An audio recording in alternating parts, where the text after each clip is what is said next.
एक मित्र का प्रश्न है, गुरुजी भाव से कैसे मुक्त हो जाएं? क्योंकि विचार से मुक्त होने में कुछ सहजता मालूम होती है, मगर भावों से हम बहुत जकड़े हुए हैं, तो इससे बहुत दिक्कत हो जाती है। तो मित्रों, आज की वीडियो में हम भाव क्या होते हैं, कितने प्रकार के भाव होते हैं, वो भाव कैसे उत्पत्ति होते हैं और क्यों उत्पत्ति होते हैं, और हम भाव से कैसे मुक्त हो सकते हैं, इसके बारे में पूरा डिस्कस करेंगे। और इससे पहले मैं आपको थोड़ी सूचना देना चाहता हूँ। जो मित्र ध्यान ज्ञान की गहराई में जाना चाहते हैं, तो नए एक प्रवचन माला मैंने तैयार किया है, आध्यात्म यात्रा के 10 पड़ाव नाम के। इसमें 10 प्रवचन होंगे और बहुत गहन है। इसमें आध्यात्मिक प्यास को जगाने से संबोधि तक पहुँचने में जो 10 मुख्य आयाम है, उसके बारे में सब विस्तार चर्चा किया है। ये प्राइवेट है, गहन है, तो इनको प्राप्त करने के लिए आप मुझे व्हाट्सएप पर चैट कर सकते हैं। उसका लिंक और नंबर डिस्क्रिप्शन में दिया है। तो चलें भावों के बारे में चर्चा करें। सबसे पहले भाव कितने प्रकार के होते हैं। शास्त्रों में बताया गया कि भाव 2 प्रकार के होते हैं। एक को कहते हैं स्थायी भाव है, एक को कहते हैं अस्थायी भाव है। स्थायी भाव 9 प्रकार के माने जाते हैं, जैसे प्रेम, क्रोध, हास्य, भय, आश्चर्य, साहस, घृणा, करुणा, शांति आदि। तो इनको स्थायी भाव बोला गया। स्थायी भाव का अर्थ है कि जो भाव कहीं जाते नहीं, सदा रहते हैं। जैसे प्रेम है, ये भाव हमारे भीतर आने जाने वाला भाव नहीं है, ये सदा से हमारे भीतर होता है। ऐसा नहीं होता कि आप आज किसी से प्रेम हो गया तो प्रेम आपके भीतर से ख़त्म हो गया, फिर कल दूसरे के साथ प्रेम नहीं होगा।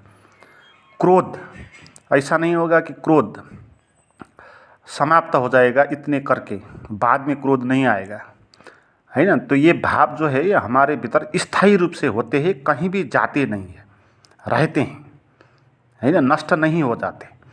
और दूसरे प्रकार की भाव भी होते हैं जिसको अस्थायी भाव बोला गया। तो वो भाव कैसे है, जो आते हैं और जाते हैं, जो स्थायी रूप से रहते नहीं। जैसे जड़ता हो गया, आलस्य हो गया, दैन्य हो गया, मारण, मोहन, उच्चाटन, मूर्छा, अपस्मार, ये 33 प्रकार के माने गए।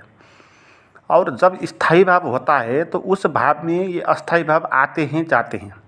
जैसे कि प्रेम स्थायी भाव आपका प्रकट हुआ, तो जब प्रेम पैदा होता है, साथ साथ और भी भाव आते हैं, जाते हैं।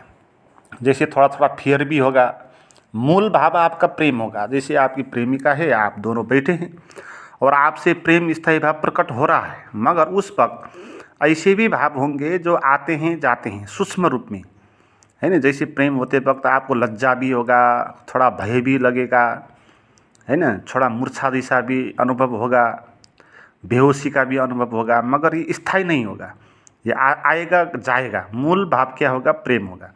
तो ऐसे स्थायी भाव 33 प्रकार के बताए गए। और इसमें हम जानेंगे ये भाव कैसे उत्पत्ति होते हैं।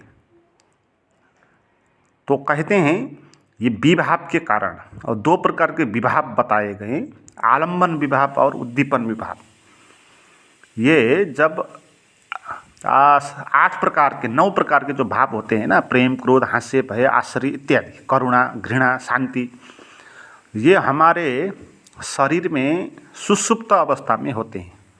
ऐसा नहीं होता कि ये सभी भाव ऊपर चढ़ के आपके सर में बैठते हैं, ऐसा नहीं, ये सोए रहते हैं, है ना। जैसे अभी आप बैठे हो, आपके भीतर क्रोध पैदा नहीं हुआ, तो क्रोध कहाँ है अभी? क्रोध आपके भीतर सुषुप्त अवस्था में है, वो सोया हुआ है। जब भी कोई दुश्मन आएगा, कोई आपको गाली करेगा, तो वहाँ से वो एकदम से जग जाएगा। तो पहले जानें कि ये भाव सुषुप्त अवस्था में होते हैं। जैसे हास्य है, अभी आप हंस नहीं रहे, मगर जब आप कहीं पर जोक सुनोगे तब ये ऊपर चढ़ के आएगा। डर है, अभी डर पैदा नहीं है, मगर कोई दुर्घटना होगी, ऐसा कोई घटना आप सुनोगे तब ये ऊपर आएगा। तो सामान्य अवस्था में भाव सुषुप्त अवस्था में होते हैं, और इनको जगाने के लिए कुछ कारण आवश्यक होता है, ऐसे ही जगते नहीं। जैसे प्रेम पैदा होने के लिए कोई लड़की आवश्यक होगी, क्रोध पैदा होने के लिए कोई दुश्मन आवश्यक होगा, हास्य उत्पन्न होने के लिए कोई जोकर आवश्यक होगा, भय पैदा होने के लिए कोई दुर्घटना आवश्यक होगी, घृणा उत्पन्न होने के लिए कोई दुर्गंध आवश्यक होगा, करुणा उत्पन्न होने के लिए कोई दुख पाने वाला आदमी आवश्यक होगा। तो ये भाव सोते रहते हैं हमारे भीतर। जब कोई कारण दिखता है, इनको उकासने वाला कारण आता है, तभी ये भाव जगते हैं। तो इनको उकासने वाले जो साधन है उसी को विभाव कहते हैं, है ना। ये विभाव दो प्रकार के होंगे, आलंबन और उद्दीपन। आलंबन का अर्थ होगा जो इन भावों को उत्पत्ति करने का खास कारण होता है। जैसे प्रेम का आलंबन क्या हुआ, प्रेम का आलंबन आपकी प्रेमिका या आपकी पत्नी, वो आलंबन है इसका। क्रोध पैदा होने के लिए दुश्मन, वो आलंबन हुआ। घृणा पैदा होने के लिए दुर्गंधित आदमी, फोहरी आदमी, वो इसका कारण हुआ। इसको आलंबन कहते हैं। और उद्दीपन किसको कहते हैं, वो परिवेश को। परिवेश भी हमको ये भाव पैदा करने के लिए मदद करती है। जैसे बगीचा है तो प्रेमिका है, तो आपके भीतर का प्रेम खुल के प्रकट होगा। तो बगीचा भी ये भाव जगाने के माध्यम है। जैसे भय, मसान घाट का वातावरण है तो भय पैदा होने में मदद मिलेगा। तो मसान घाट भय के लिए उद्दीपन हो गया। और वहाँ पर आपने किसी भूत प्रेत जैसे चेहरा वाले को देखा तो वो उसका आलंबन हुआ, है ना। आपको घृणा हो रहा है, करुणा हो गया, शांति हुआ। जैसे शांति कैसे होती है, आपने किसी सद्गुरु को देखा तो वो आलंबन हुआ। और आप मंदिर में बैठे हो, आश्रम में बैठे हो, तो आश्रम वो शांति को जगाने के लिए उद्दीपन का काम करता है, ये उद्दीपन होता है। तो जब ये भाव पहले सुषुप्त अवस्था में हमारे शरीर के भीतर होते हैं, मन के भीतर होते हैं, और बाहर आलंबन और उद्दीपन कोई कारण आवश्यक होता है इनको जगाने में। और ये जगेंगे जब, तब ये बाहर प्रकट होने लगेंगे। इसको अनुभाव कहते हैं, है ना। ये सारे शरीर के चेष्टा के द्वारा, हाव भाव के द्वारा, स्वर के द्वारा ये प्रकट होते हैं। जैसे प्रेम प्रकट हो गया तो आपका आँख थोड़ा नशीला नशीला हो जाएगा। क्रोध पैदा हो गया तो आपके शरीर में वो क्रोध दिखाई देगा, आपकी आँख लाल लाल हो जाएगी। हास्य पैदा होगा तो हंस लोगे आप, हा हा करोगे। भय पैदा हो गया तो आप भीतर भीतर कंपोगे, कपना होगा। घृणा पैदा हो गया तो आपके भीतर कुछ शरीर सिकुड़ने लगेगा। करुणा पैदा हुआ तो आप रोने लगोगे, आंसू आएगा। तो ये जब पैदा होते हैं ना, तब बाहर ही प्रकट हो जाते हैं। तो इसको बोलते हैं वो अनुभाव है। और सबसे इसमें महत्वपूर्ण बात ये होगी कि ये भाव के स्रोत कहाँ है, कहाँ से ये भाव पैदा होते हैं, वो जानना चाहिए। और इसमें दो किस्म की मान्यता है, एक गलत मान्यता है, एक सही मान्यता है। एक मान्यता है जो कहती है कि भाव का स्रोत बाहर होता है। एक मान्यता कहती है इसका स्रोत भीतर, हमारे भीतर होता है। जो गलत मान्यता है वो विषयगत मान्यता है। वो ये कहती है कि आपका भाव का स्रोत बाहर होता है। जैसे आपका प्रेम पैदा हुआ तो जो लड़की है वो उसमें वो प्रेम का स्रोत है, वहीं से आपके भीतर आया है। जैसे क्रोध उत्पन्न हो गया तो दुश्मन है, दुश्मन भाव का स्रोत है। अगर वो नहीं होता तो आपके भीतर क्रोध पैदा नहीं होता। तो इसीलिए वो दुश्मन उसका स्रोत है, वहीं से आपके भीतर आता है, ऐसा कहता है। मगर ये गलत व्याख्या है, क्योंकि हमने कहा कि हमारे शरीर के अंदर ये सोए रहते हैं ये भाव। जब बाहर कोई आलम्बन और उद्दीपन विभाव हम देखते हैं तो ये जगते हैं। तो इसका अर्थ ये नहीं है कि बाहर से हमारे भीतर आया, हमारे भीतर ही ये थे। हमारे स्रोत हमारे शरीर में होता है, भावों के स्रोत हमारे शरीर में होता है। इसीलिए सभी किस्म के भाव पैदा नहीं होंगे। जैसे प्रेम जब लड़की को दिखेगा तब पैदा होगा, मगर एक बच्चे हैं वो लड़की को देखेगा तो उसके भीतर प्रेम पैदा नहीं होगा। अगर भाव का स्रोत बाहर होता तो क्या हो जाता, बच्चों को भी प्रेम का भाव पैदा होगा लड़की को देखने के लिए। मगर बच्चे लड़की को देखेंगे, जवान लड़की को, तो उनको कुछ नहीं होगा। जवान देखेंगे लड़की को तो उनका भीतर का प्रेम पैदा हो जाएगा। तो इसका अर्थ क्या हुआ कि लड़की प्रेम का स्रोत नहीं है ना। ऐसे क्रोध, दुश्मन क्रोध का स्रोत नहीं है, हम ही क्रोध का स्रोत है। और दुश्मन तो वो जगाने का माध्यम है, वो साधन की तरह काम करते हैं, मगर स्रोत वहाँ पर नहीं होता। इसलिए अगर आप प्रसन्न हो तो दुश्मन आपको क्रोधित नहीं कर पाएगा। दुश्मन आपको इसलिए क्रोधित कर पाता है कि आपके भीतर क्रोध होता है ना। ऐसे ही सारे भाव होते हैं। जैसे हास्य, हमारे भीतर ही हास्य भाव होता है। कोई जोकर आके सुना देता है तो जगता है। तो जोकर के पास हास्य भाव का स्रोत नहीं होता है। अगर जोकर के पास हास्य का स्रोत हो जाता तो सभी को समान किस्म से हंसा देता, मगर जोकर को सुन के कोई हंसेंगे ही नहीं। कुछ फर्क ही नहीं पड़ेगा, कुछ को ज़्यादा फर्क पड़ जाएगा। तो जिनके भीतर हास्य का भाव जैसा है उस अनुसार वो प्रकट होगा। इसलिए बात क्लियर है, भावों के स्रोत हमारे भीतर होते हैं, बाहर होते नहीं। मगर हमको गलतफहमी है कि बाहर कारण होता है तो इसलिए हम पीड़ित होते हैं ना। जैसे हम क्रोधित हो जाते हैं तो इसका जिम्मा हम दुश्मन को लगा देते हैं। हम ये कहते हैं कि दुश्मन है इसलिए क्रोध पैदा होता है। ऐसा नहीं है। दुश्मन ना हो तो भी आपके भीतर क्रोध है तो कहीं ना कहीं से वो प्रकट होगा, है ना। ये बात समझ, दूसरों को जिम्मा देने की बात नहीं है, क्योंकि दूसरे इसका स्रोत नहीं है। इसलिए गौतम बुद्ध जैसे लोग भी हमने सुने हैं कि जिसको कोई दुश्मन आके थूक भी देता तो भी उनके भीतर से क्रोध पैदा उत्पन्न नहीं होता है। क्योंकि हमारे भीतर क्रोध ना हो तो बाहर कोई जितना भी क्रोधित करे कुछ फर्क नहीं पड़ेगा। हमारे भीतर भय ना हो तो लोग बाहर से जितना भी हमको घबराए तो कुछ फर्क नहीं पड़ेगा। उसी को फर्क पड़ता है जिसके भीतर भय है। तो आप जान ले कि हमारे शरीर में ये भाव होते हैं, इसका स्रोत हमारे शरीर में होते हैं। बाहर तो केवल वो माध्यम होता है, कारण होता है। और हमारे शरीर में ये भाव क्यों है ये आप समझे। हम इन भावों को गलत तरीके से समझते हैं ना, हम नहीं होना चाहिए। जैसे कि इसमें भी हम प्रेम को अच्छा कहेंगे, वो होना चाहिए। हास्य को बोलेंगे कि होना चाहिए। करुणा को चाहेंगे, होना चाहिए। शांति को चाहेंगे, होना चाहिए। और अच्छे अच्छे भाव को हम चाहेंगे, होना चाहिए। और बुरे बुरे भाव जो है उनको नहीं चाहेंगे। जैसे क्रोध को हम नहीं चाहेंगे, भय को हम नहीं चाहेंगे, घृणा को हम नहीं चाहेंगे। मगर प्रकृति में ये दो किस्म के भाव नहीं होंगे, अच्छे और बुरे। और इसीलिए ये भाव हमारे शरीर में होते हैं, क्योंकि हमारा शरीर में इसकी आवश्यकता होती है, प्राकृतिक आवश्यकता के कारण होती है ना। हमारे शरीर को चलाने के लिए ये भाव आवश्यक है। जैसे हमारे शरीर को चलाने के लिए शरीर में बहुत अंगों की आवश्यकता होगी। फोक्सो आवश्यक होगा, मुट्टू आवश्यक होगा, नहीं तो रक्त का संचार नहीं हो पाएगा। अगर हार्ट नहीं हो तो, है ना। ऐसे फेफड़े नहीं हो तो श्वास की प्रक्रिया नहीं होगी, तो फेफड़े आवश्यक होगा। तो ऐसे ही हमारे शरीर में भय आवश्यक होगा, प्रेम आवश्यक होगा, हास्य आवश्यक होगा, क्योंकि ये भी आवश्यक है ना हमारे शरीर को चलाने के लिए। जैसे भय ना हो हमारे शरीर में तो लोग बच्चे मर जाएंगे, कोई भी बड़ा नहीं हो पाएगा।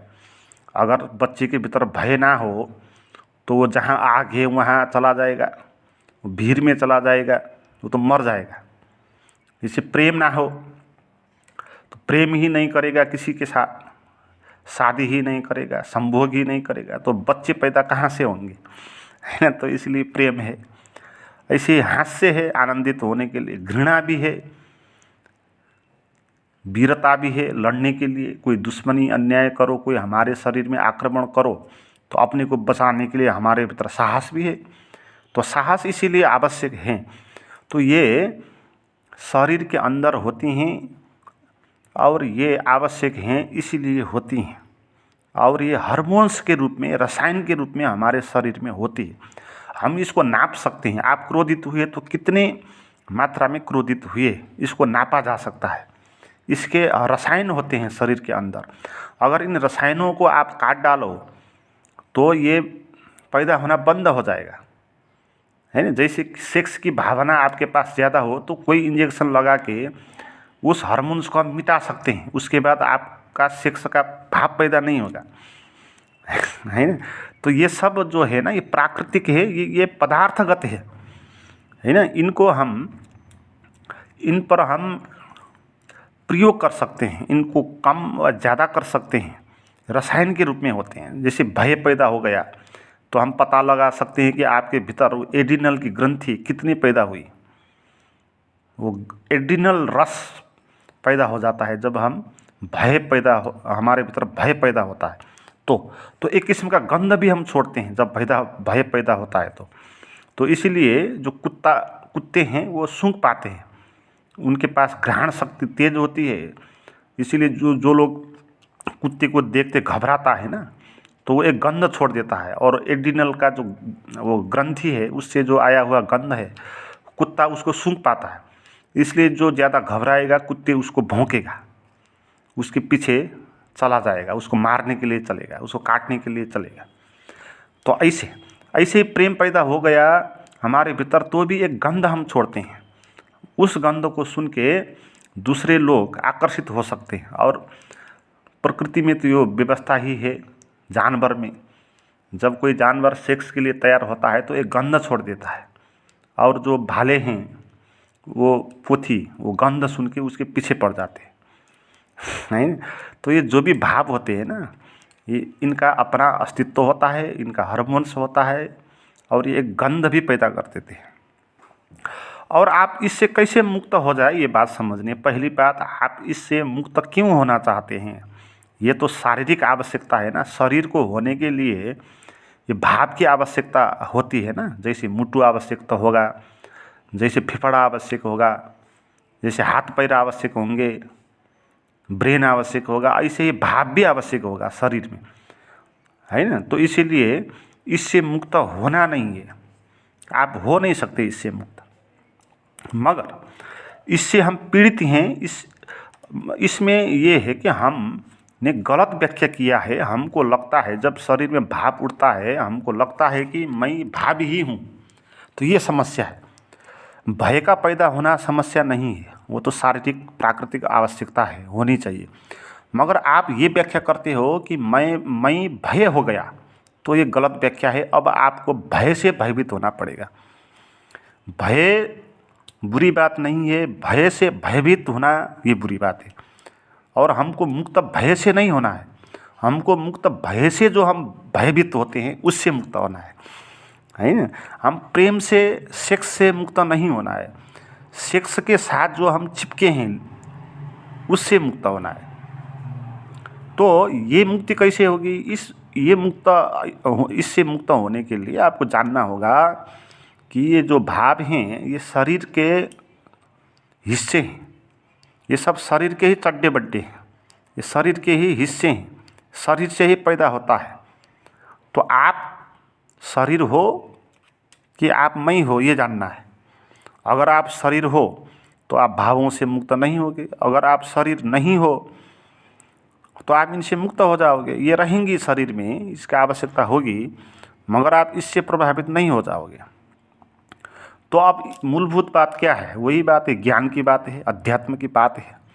आपको भाव से मुक्त होने के लिए ये जानना होगा कि आप शरीर नहीं हो।